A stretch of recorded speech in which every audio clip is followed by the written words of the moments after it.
السلام عليكم ورحمة الله وبركاته. قال الله تعالى في القرآن المجيد: أعوذ بالله من الشيطان الرجيم، بسم الله الرحمن الرحيم. يا أيها الذين آمنوا لا يسخر قوم من قوم عسى أن يكونوا خيرا منهم ولا نساء من نساء عسى أن يكن خيرا منهن ولا تلمزوا أنفسكم ولا تنابزوا بالألقاب بئس الاسم الفسوق بعد الإيمان ومن لم يتب فأولئك هم الظالمون. امید ہے اللہ عز و جل کے فضل و کرم سے آپ سب لوگ خیر و عافیت سے ہوں گے. تو بات ایک ایسے گناہ پہ کرنی ہے جو آج کل ہمارے معاشرے میں بہت عروج پہ دیکھنے کو مل رہا ہے. وہ ہے ایک دوسرے کا مذاق اڑانا، اور پھر ہم اس مذاق کو کسی دوسرے نام سے بیان کرتے ہیں.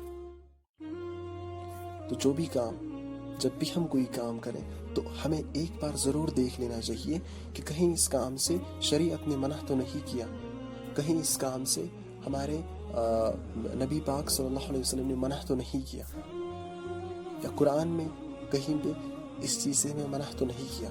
ایک بار ضرور دیکھ لینا چاہیے. جب ہم کسی دوسرے انسان کا مذاق اڑاتے ہیں تو ایک بار دیکھ لینا چاہیے کہ کہیں اس چیز سے ہمیں منع تو نہیں کیا. جو آیت میں نے آپ لوگوں کے سامنے تلاوت کی، اللہ عز و جل اس آیت میں ایمان والوں سے مخاطب ہو کے فرماتے ہیں، اور اللہ کے فضل و کرم سے ہم سب لوگ ایمان والے ہیں کیونکہ ہم لوگوں نے کلمہ توحید کو تسلیم کیا ہے.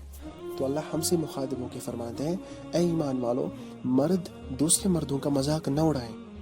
ممکن ہے کہ یہ ان سے بہتر ہو، اور نہ عورتیں عورتوں کا مذاق اڑائیں، ممکن ہے کہ یہ ان سے بہتر ہو.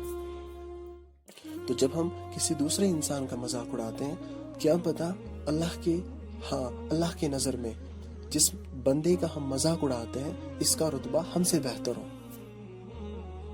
تو جب ہم کسی انسان کا مذاق اڑاتے ہیں، استہزاء یعنی مسخرہ پن، تو ہم تب جا کے کسی دوسرے انسان کا مذاق اڑاتے ہیں جب ہم اس کو حقیر سمجھتے ہیں اور اپنے آپ کو ان سے بہتر سمجھتے ہیں.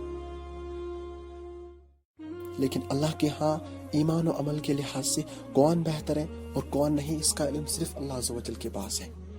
تو ہمیں ہرگز ایسے کام نہیں کرنے چاہیے کہ جس سے کسی انسان کا دل دکھے، اور یہاں سے ہم کہیں پہ اللہ کی کلام اور جو اللہ کا فرمان ہے کہیں اس چیز کے خلاف تو نہیں جا رہے ہیں.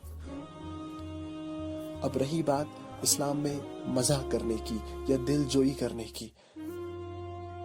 اسلام میں مذاق تب تک جائز ہے، تب تک ہم کسی دوسرے انسان سے مذاق کر سکتے ہیں جب تک ہماری وجہ سے کوئی ذہنی اذیت نہ پہنچے، یا کوئی مالی اذیت نہ پہنچے، یا کوئی جسمانی اذیت نہ پہنچے. ان 3 چیزوں کا خیال رکھنا چاہیے کہ جب ہم کسی دوسرے انسان سے مذاق کرتے ہیں، کہیں میری وجہ سے کوئی ذہنی پریشانی تو نہیں ہوتی ہے ان سے، یا کوئی مالی پریشانی، تو کوئی مالی اذیت، کوئی جسمانی اذیت تو نہیں پہنچ رہی ہے. اگر ان 3 چیزوں میں سے کوئی بھی چیز آپ کو نہیں دکھ رہی ہے تو تب جا کے وہاں تک مذاق کرنا صحیح بات ہے. اگر ہم اپنے اسلام، اپنی نبی پاک صلی اللہ علیہ وسلم کی سیرت پڑھیں، قرآن پڑھیں، احادیث مبارکہ پڑھیں، تو ہم دیکھ سکتے ہیں کہ نبی پاک صلی اللہ علیہ وسلم بھی مذاق کیا کرتے تھے. لیکن کیسے؟ ایک دفعہ ایک صحابی آپ صلی اللہ علیہ وسلم کے پاس آئے، وہ پریشان ہوئے کہ یا رسول اللہ صلی اللہ علیہ وسلم مجھے ایک اونٹ دے دیجیے، میں بہت پریشان ہوں. تو آپ صلی اللہ علیہ وسلم نے فرمایا: میں آپ کو اونٹ نہیں بلکہ اونٹ کا بچہ دے دیتا ہوں. تو وہ صحابی فرمائے کہ آپ مجھے اونٹ کا بچہ دے دیں گے تو ابھی مجھے اس کی پرورش کرنی ہے، بڑا کرنا ہے، تب جا کے مجھے کوئی فائدہ پہنچ سکتا ہے اس سے. تو بہتر ہے کہ اگر آپ مجھے کوئی اونٹ دے دیتے. تو آپ صلی اللہ علیہ وسلم نے فرمایا: چاہے میں آپ کو بوڑھا اونٹ دوں یا کوئی جوان اونٹ دوں، تو کوئی بھی اونٹ کا بچہ ہی ہوتا ہے. تو ایسے مذاق کیا کرتے تھے. ایک دفعہ آپ کے پاس ایک بوڑھی عورت آئی تو یا رسول اللہ صلی اللہ علیہ وسلم کیا بوڑھے لوگ جنت میں جائیں گے؟ تو آپ صلی اللہ علیہ وسلم نے فرمایا کہ نہیں، بوڑھے لوگ جنت میں نہیں جائیں گے. تو بوڑھی عورت پریشان ہو گئی، ہی کیا ماجرا ہے. تو اس کے بعد نبی پاک صلی اللہ علیہ وسلم نے فرمایا کہ جو بھی انسان کسی بھی حالت میں مرے، چاہے وہ بوڑھا مرے چاہے وہ جوان مرے، تو جنت میں سب لوگ جو ہوں گے وہ اپنے آپ کو جوانی کی حالت میں پائیں گے. تو ایسے مذاق کیا کرتے تھے نبی پاک صلی اللہ علیہ وسلم. تو ہمیں اس چیز کو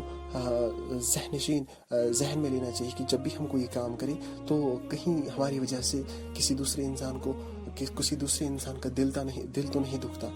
ٹھیک ہے, یا ان کے یہاں سے کوئی بد دعا تو ہمارے لیے نہیں نکلتی ہے. تو اس چیز کا ہمیں خیال کرنا چاہیے. بہرحال ہم تو مسلمان ہیں, اللہ نے ہمیں مسلمان پیدا کیا, تو ہمیں دیکھ لینا چاہیے کہ ہم کس مقصد کے لیے اس دنیا میں.